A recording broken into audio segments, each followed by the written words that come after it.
What is the deal, YouTube? What is the deal, YouTube? Welcome back to the channel.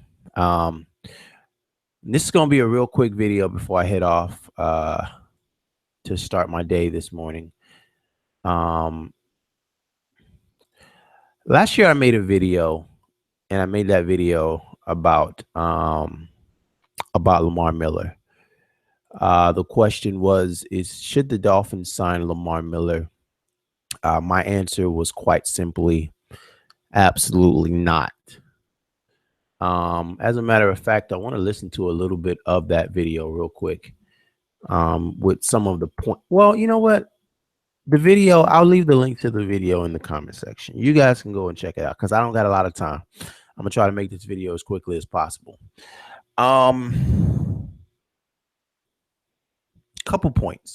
Couple points I want to make in this video. First thing being is, can Kenny Stills be replaced as a wide receiver on this team? Is he irreplaceable? The answer is really simple. The answer is, listen, the NFL was going on long before I was born. The NFL will probably be going on long after I'm no longer here. There's no player in the NFL, whether it's Joe Montana, Marshall Faulk, Barry Sanders, Emmitt Smith. There's no player in the NFL that's not replaceable. I believe that the league itself is bigger than the individual player. As great as a player is, there's not a player in the NFL that the NFL cannot do without. Right? The game is just bigger than the players. But I have to say, on the team that we have right now, right? With the team that we have right now, Kenny Stills is the best scoring threat that we have. Last year, giving us 9 touchdowns, while equaling the other 2 receivers on the team. Jarvis Landry is the highest targeted receiver on the team that does not score. It's just that simple. He's not a scoring threat. And part of the reason why he's not a scoring threat is his attributes, his size, his speed. I find it weird that he catches so many balls in space, which he catches a lot of short passes. But then when we get to the red zone, he's not a target at all. I don't really understand that. You would think that when you get to the red zone, but see, at the same time, he's not big and he's not fast. He's a great guy in space. Now, Devontae Parker is a wild card. And the reason why that is because of Devontae Parker, I don't feel like we've seen any of his potential just yet. He's a big receiver. Devontae Parker has the size and the speed to be a true number 1, but health has been the issue. Last year he wasn't healthy. The year before that he wasn't healthy. So that's the issue with Devontae Parker. I feel like, can Kenny Stills be replaced? Can we bring in another receiver to stretch the field? Yes. Will it make our offense take a step back this year? Yes. Is that something that we're willing to do as fans? Now, you have to factor this in. Factor this in for a moment. How many games this season were we very close to losing? Whether it was the Buffalo game, the Ram game, the 49er game, we were, 5 yards away from you losing that game? Do we want to take scoring off of this offense? This is a guy that accounted for 9 touchdowns. 9. Should have been 10. Dropped a wide open pass in Seattle. And people say, well, he dropped the wide open pass in Seattle. How dare him? And while I will admit that was an absolute blunder, he dropped a wide open pass in Seattle. My question to everybody that brings that up is name another player on this team right now that has caught a wide open pass like that. You can't do it because nobody else does. Every other reception on this team is contested because they don't have like every single reception, every single touchdown from a Jarvis Landry is going to be contested. There's not going to be very many easy touchdowns for Landry. If he gets a touchdown, it's going to be on a catch and run where he breaks 3 or 4 tackles and he's off to the races. That's going to happen 2 or 3 times because it's tough to do that. That's just how it is. And then we get to the red zone and he's not used, which I don't understand. And it could be coaching, but he's just not used when we get to the red zone. He becomes null and void, which is the reason why over 3 seasons he's had the most receptions on any team on of any player that we've had and scored 4 touchdowns this season, with the first season being 5.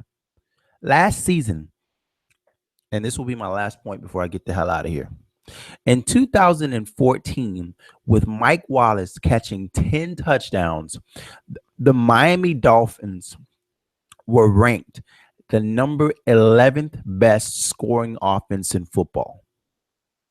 That was the 2014-2015 season. Feel free to look up the stats. All right. In 2015, 2016, that was the first season that the Dolphins got Kenny Stills. He wasn't used properly. He was underused. The Dolphins dropped to the number 27 best scoring offense in football. That's right. There's only 5 teams better. 5 teams worse at scoring than we were. Right? Last year, with 9 touchdowns from Kenny Stills in his second season. And this is the other thing I want to point out. The first season of Mike Wallace, if you look at the first season, let me pull this up. Let's look at the first season of Mike Wallace. Shit, I got to get ready to get the hell out of here.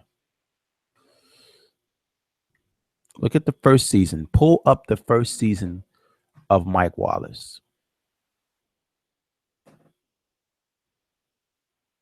Right? Watch this. This is the first season of Mike Wallace. First season of Mike Wallace was in 2013. In 2013, Mike Wallace caught 73 balls, right? He had 5 touchdowns in that season.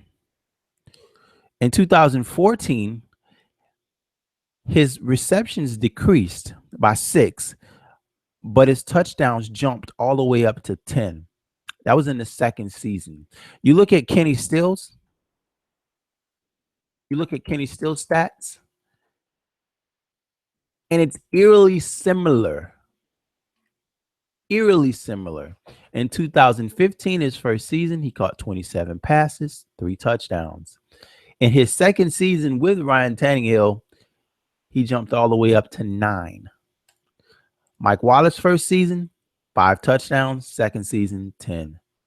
Kenny Stills first season, 3 touchdowns. Second season, 9. So what am I saying? I'm saying that it is taking time for our quarterback to develop chemistry with. It's taking time for our quarterback to develop a chemistry with these guys. People are quick to point out the fact. They're quick to point out the fact that our quarterback has had a smorgasbord of offensive coordinators, coaches, and whatever the case may be, pointing out basically chemistry and things like that. But some of the same people are quick to say, let's just get rid of the weapons that he's developed the chemistry with. You're double talking. You're saying one thing out of sight. You're saying chemistry is important, and then out this other side of your mouth, you're saying chemistry isn't important. And I want to know which one is it, because you're not making sense. Listen, this is what I'm going to say. I said this in a post. I'll say it now on video. If we get rid of Kenny Stills and allow him to walk, there's a good chance that this offense will go backwards. And is that something that, because people are happy with Adam Gase now? All it takes is a losing season, and motherfuckers will jump ship like it's the Titanic. One season tells me nothing about a coach. Actually, the second season to me is more important because I want to see what they do in that second year, especially after a good year. There's still a lot of work to be done on this team. Our defense needs help. Our linebackers I've been telling you that for the longest. Defensive end, I think we need help. Offensive line, yeah.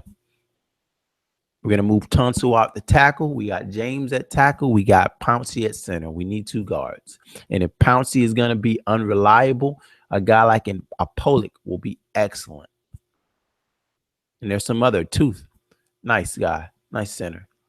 There's some skilled players in this draft. But I do not want to see us go backwards offensively again. And then we're going to be sitting here saying, oh, man, we'll be better next year. Motherfucker, I've been saying that shit since I was a kid. I'm tired of saying it.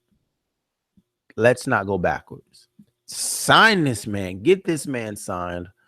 Work out something. Or if you're gonna, let's say we don't want to invest in him long term, right?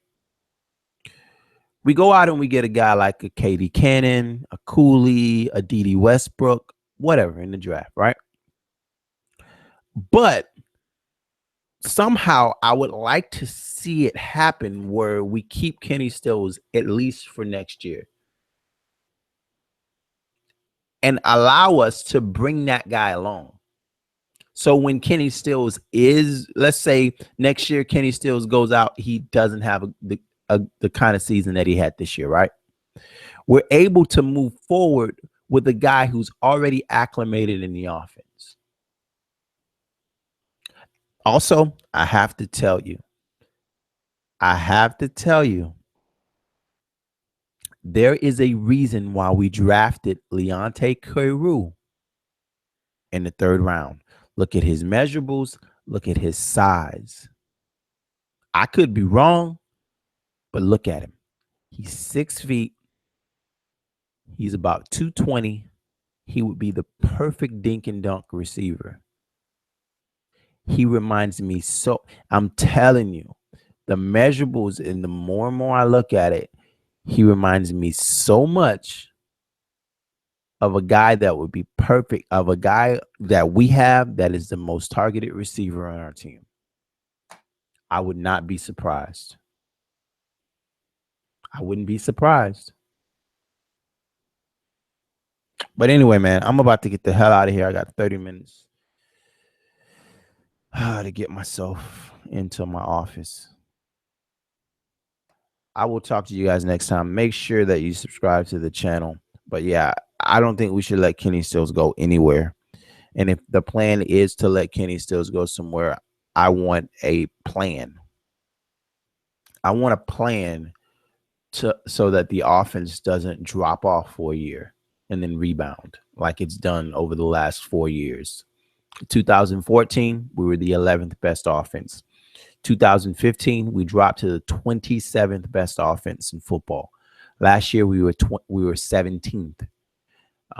This year, who knows? But we will see. I'll talk to you guys next time. Make sure that you subscribe to the channel. Follow me on Twitter @Casuwell, @KASUWELL. And I'm out of here. Peace.